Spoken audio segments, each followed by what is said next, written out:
Hey everyone, this is Karenology. Buckle up because this story is absolutely outrageous. I moved back to my family's ranch in a desperate attempt to rebuild my life. After my husband's passing, the city had become unbearable.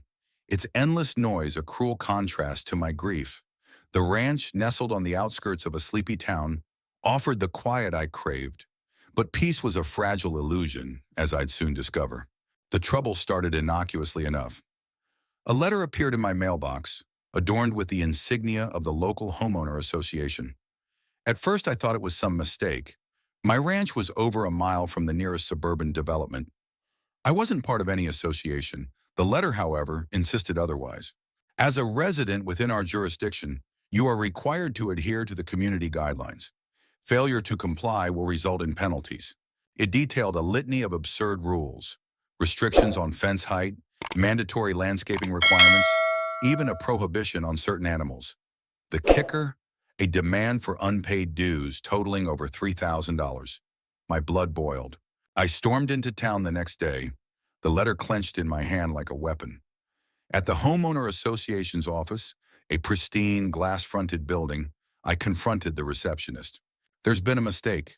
My property isn't part of your association. The receptionist barely glanced up. All properties within the Pinewood District fall under our jurisdiction. Pinewood District? I snapped. That's a subdivision over a mile away. My ranch has been here for generations. It's not, and never has been, part of your development. Her lips curved into a tight, condescending smile. If you have concerns, you'll need to address them with our compliance officer. He's unavailable today. Would you like to schedule an appointment? My stomach churned. This wasn't a mistake, it was an overreach. Deliberate and calculated. A week later, the first confrontation occurred. I was repairing a section of the pasture fence when I heard the crunch of tires on gravel. A black SUV emblazoned with Homeowner Association Patrol rolled onto my property. Out stepped Karen. Her platinum blonde bob, perfectly pressed pantsuit, and air of smug authority were impossible to miss. Two men in polo shirts flanked her, clipboards in hand. "Can I help you?" I called out, trying to keep my voice steady. Karen's eyes swept over me, then the property, as if cataloging my perceived infractions. "Elizabeth Reed?" she asked, her voice sugary sweet. "That's me, and you are." "Karen Delaney, president of the Homeowner Association. We're here to address several violations." "Violations?" I stepped closer. "This is my ranch. I'm not part of your association." Karen's smile tightened. "All properties within our district must adhere to community standards. You're in violation of landscaping guidelines, fence height restrictions, and animal ordinances." I crossed my arms. "You have no authority here. Now get off my land." Karen's eyes flickered with annoyance. "Failure to comply will result in fines and potential legal action. We're giving you 14 days to bring your property into compliance." The men behind her scribbled furiously on their clipboards. My jaw clenched as anger surged. "You've been warned. Leave. Now." Karen's saccharine demeanor evaporated. She waved a hand dismissively and turned on her heel, marching back to the SUV. "You'll be hearing from us, Miss Reed." The SUV roared off, leaving a cloud of dust in its wake. My hands trembled, not with fear, but with fury. If they wanted a fight, they just found one. Over the following days, strange things began happening. My mail was tampered with. Bills arrived late or not at all. One morning, I found a section of my fence cut, allowing several cows to escape into a neighboring field. A call to the sheriff confirmed my suspicions. These were no random acts of mischief. "Sounds like someone's trying to make life difficult for you," Sheriff Mathers said, scratching his grizzled chin.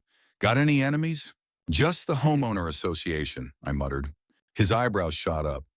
"They're known for being persistent. You'd best document everything." I followed his advice, setting up cameras around the property. Within days, the footage revealed the culprits. Neighbors coerced by Karen to sabotage my ranch. When I confronted one of them, a middle-aged man named Hank, he broke down. "She's threatening to fine me into the ground," he admitted, eyes downcast. "Said if I didn't cooperate, she'd report me for zoning violations." The scope of their control was staggering. Karen wasn't just enforcing rules, she was weaponizing them. One evening, as the sun dipped below the horizon, I heard the rumble of engines. Peering out the window, I saw construction equipment, bulldozers and excavators, rolling onto my land. Panic gave way to fury as I grabbed my phone and rushed outside. Stop, I shouted, standing in front of the lead bulldozer. The operator killed the engine, looking confused. Karen emerged from a nearby car, clipboard in hand. We're beginning the preliminary work for a community recreation area, she announced. This land has been rezoned. Rezoned? I barked. By whom? This is private property. She waved a stack of papers. You'll find all the necessary permits are in order. Any objections can be filed with the county clerk. Fury burned through me. I snatched the papers and scanned them. They were official looking, but something felt off. This is fraud, I said, my voice low and dangerous. And you're trespassing. Karen's smile returned, colder than ever. File your complaints, Miss Reed. We'll see who the county sides with. She signaled the bulldozers to withdraw, but her message was clear. This wasn't over. As the machines lumbered away, I stood trembling in the growing darkness, clutching the fraudulent permits. They just declared war, and I was ready to fight. Karen's attempt to invade my land with her so-called permits was the final straw. That night, I pored over the documents she'd left behind, analyzing every line with the meticulous eye of a former lawyer. The permits were riddled with inconsistencies, forged signatures, incorrect parcel numbers, and missing county stamps. Armed with evidence, I made plans to expose the fraud. The next morning, I marched into the county clerk's office. Behind the counter, an older woman named Mary recognized me from my youth. Her welcoming smile faded as she scanned the papers I handed her. These are fake, she confirmed, her tone grave. No one from our office signed off on this rezoning. Can you provide a formal statement? I asked. Mary nodded. I'll also notify the sheriff. This has gone too far. News of the fraudulent permits spread quickly, reaching the ears of Karen and her inner circle. The backlash was immediate. Late one evening, I caught sight of several neighbors gathering outside my gate. They murmured among themselves, their faces a mix of guilt and defiance. Hank, the neighbor I'd confronted earlier, stepped forward. Elizabeth, he called out, we didn't know Karen's plans were this bad. Some of us want to help. His words surprised me. I opened the gate cautiously. Why the sudden change of heart? She's threatening everyone, he admitted. Fines, eviction notices, even lawsuits. But we're tired of living in fear. I studied the small group. Their desperation was palpable, but so was their resolve. If you're serious about standing up to her, there's something you can do. Over the next few hours, I outlined a plan. Together, we'd collect evidence of Karen's abuses, video footage, financial records, and testimonies. The group dispersed, each neighbor assigned a task. For the first time, I felt hope. Hope, however, was short-lived. 2 days later, I woke to chaos. My cattle had been let loose. The gates to their pasture swung wide open. Tire tracks scarred the dirt, and one of my water troughs had been smashed. The sabotage was blatant and vindictive. As I corralled the animals with the help of Hank and a few others, Sheriff Mathers arrived. He examined the scene with a grim expression. This isn't just mischief, he said. It's intimidation. Can you prove it's Karen? I asked. He hesitated. We're working on it. But without clear evidence, my hands are tied. Frustration bubbled up inside me. Then I'll get you proof, I vowed. Later that evening, I received an unexpected visitor. A man named Marcus, who introduced himself as a former member of the Homeowner Association's board, knocked on my door. His demeanor was cautious, but his eyes betrayed a spark of anger. I've seen what Karen does to people who oppose her, he began. She forced me out when I questioned her spending. If you're fighting her, you need to know what you're up against. Marcus laid out a shocking tale of embezzlement, blackmail, and coercion. Karen had funneled association funds into her personal accounts and used fear to silence dissent. His evidence was damning: bank statements, emails, and meeting transcripts. With his help, my case against her grew stronger. Armed with new evidence, I convened a meeting of the neighbors who had joined my cause. We gathered in my barn, the air thick with determination. Marcus presented his findings, and gas filled the room as the depth of Karen's corruption became clear. We need to take this public, I said. A lawsuit isn't enough. People need to see who she really is. The group agreed. Together, we planned a town hall meeting, inviting the local press and county officials. It was a risky move, but we had no choice. Karen had underestimated us, and now we were ready to fight back. As the meeting ended, a neighbor named Martha approached me. Her voice trembled as she spoke. Be careful, Elizabeth. Karen doesn't play fair. I nodded, steeling myself. Neither do I. The town hall meeting became the focal point of our resistance against Karen and her homeowner association. Word spread quickly, and by the evening of the event, the room was packed with neighbors, local journalists, and even a few county officials. The air buzzed with tension as I stepped up to the microphone, a folder of damning evidence clutched in my hands. "Thank you all for coming," I began, my voice steady despite the adrenaline coursing through me. "We're here to address a grave abuse of power by the Homeowner Association and its president, Karen Delaney." Gasps rippled through the crowd as I outlined Karen's pattern of intimidation, fraud, and illegal activities. Marcus presented his findings next, detailing the embezzlement of association funds. The reporters scribbled furiously, cameras capturing every word. Karen sat near the back, flanked by her loyalists. Her face was a mask of feigned calm, but her clenched jaw betrayed her anger. "This is all baseless," she snapped when the floor opened for questions. "A smear campaign orchestrated by a disgruntled outsider who's refused to follow community guidelines." I didn't back down. "These documents prove otherwise. The question isn't whether you've abused your power, Karen.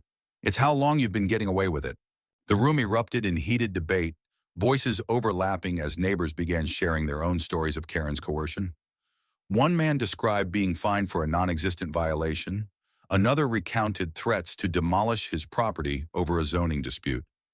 Karen's loyalists tried to defend her, but they were quickly drowned out by the growing tide of dissent. The meeting's fallout was immediate. Local news stations aired segments about the allegations, putting Karen and the homeowner association under intense scrutiny. The county launched an investigation, but Karen wasn't about to go down quietly. A week later, I returned home to find my barn doors wide open. Inside, tools and supplies had been scattered, and several pieces of equipment were damaged beyond repair. The word liar had been spray-painted in bold red letters across the barn side. Sheriff Mathers arrived soon after I reported the vandalism. He shook his head as he examined the damage. "This has Karen's fingerprints all over it," he said, "but proving it will be tough without witnesses." "She's trying to scare me off," I said, anger replacing my initial shock. "But it won't work." With Marcus's help, I reviewed the footage from the cameras I'd installed. While they hadn't captured the act itself, they did show a suspicious car idling near the property that night. I shared the footage with the sheriff, hoping it would be enough to build a case. Meanwhile, cracks began to form within the homeowner association. Karen's staunchest supporters started to distance themselves as the allegations mounted. At an emergency board meeting, several members demanded her resignation. Karen refused, accusing them of betrayal. "You think you can replace me?" she sneered. "This association would fall apart without my leadership." But her grip was slipping. Marcus, emboldened by the growing resistance, persuaded two board members to share internal documents that revealed more of Karen's corrupt dealings. These included falsified meeting minutes and evidence of misallocated funds. As tensions escalated, an unexpected ally emerged. Martha, one of Karen's oldest friends and a longtime supporter, showed up at my doorstep. She looked exhausted, the weight of years of complicity etched into her face. "I didn't know how bad it was," she admitted, handing me a folder of documents. "She's gone too far. It's time someone stopped her." The folder contained a treasure trove of evidence, emails detailing Karen's schemes, records of unauthorized expenditures, and even a list of neighbors she'd targeted for retaliation. With Martha's testimony, the case against Karen became ironclad. Determined to end Karen's reign, I filed for an injunction to freeze the homeowner association's funds and remove her as president. The court date was set, and the community's eyes were on the outcome. The night before the hearing, my phone buzzed with a text from an unknown number. "Drop the case, or you'll regret it." I stared at the screen, a mix of fear and defiance coursing through me. Karen was desperate, and desperate people were dangerous. But I'd come too far to back down now. As I locked up the house for the night, I couldn't shake the feeling that the battle was far from over. Karen still had moves to make, and I needed to be ready for whatever came next. The courtroom was packed. Word of the case had spread like wildfire, drawing curious townsfolk, reporters, and even some of Karen's dwindling supporters. I sat at the plaintiff's table, flanked by Marcus and Martha. Across the aisle, Karen sat with her lawyer, her expression a mask of disdain. The judge entered, and the room fell silent.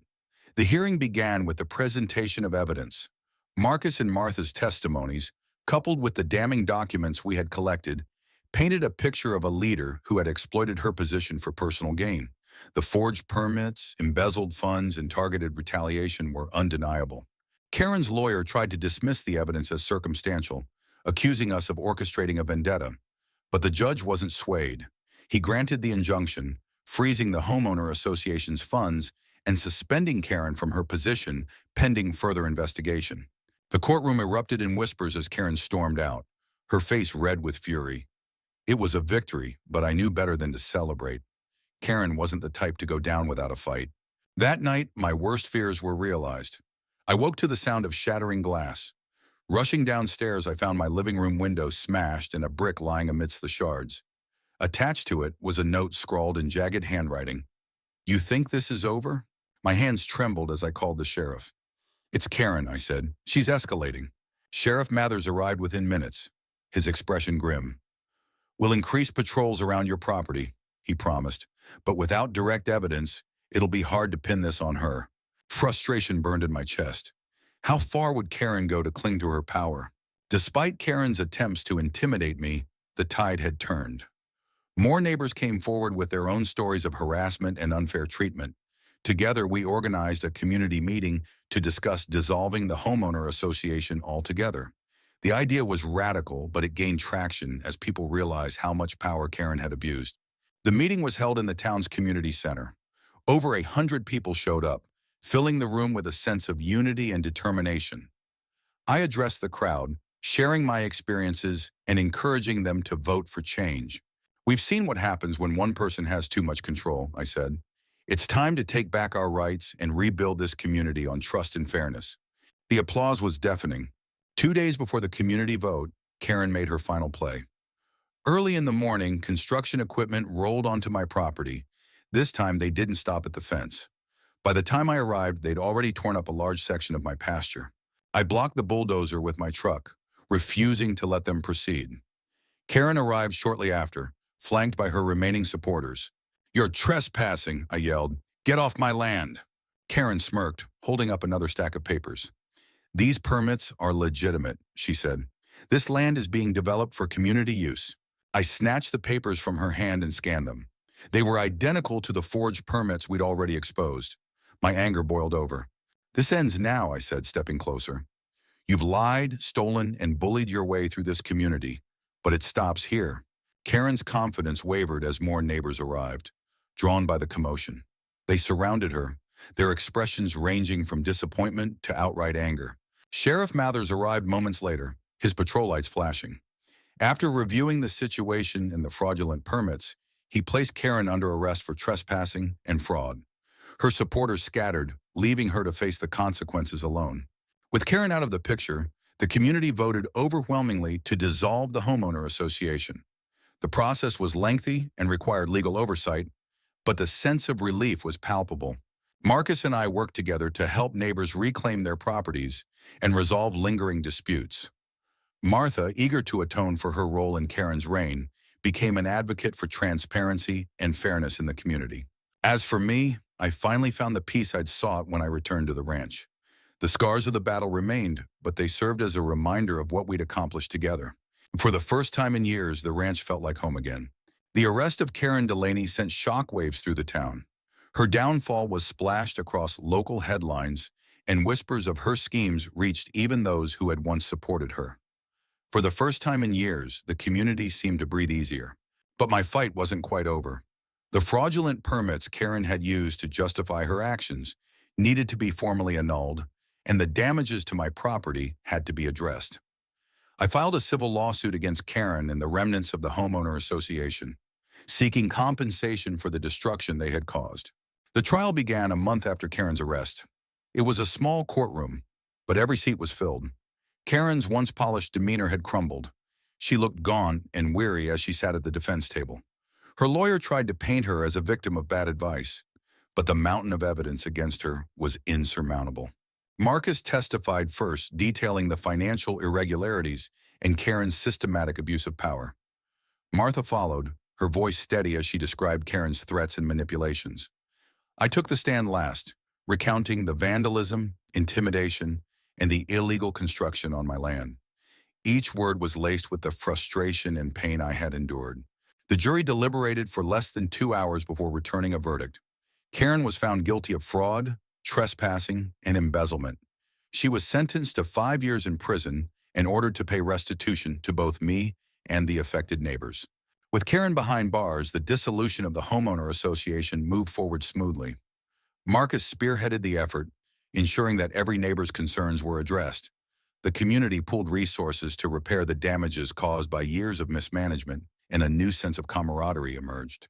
The land that Karen had tried to seize was restored to me, and with the compensation from the lawsuit, I was able to repair my barn, replace damaged equipment, and improve the ranch. My neighbors, many of whom had once been indifferent to my plight, began stopping by to offer help and friendship. The ranch became a symbol of resilience and unity.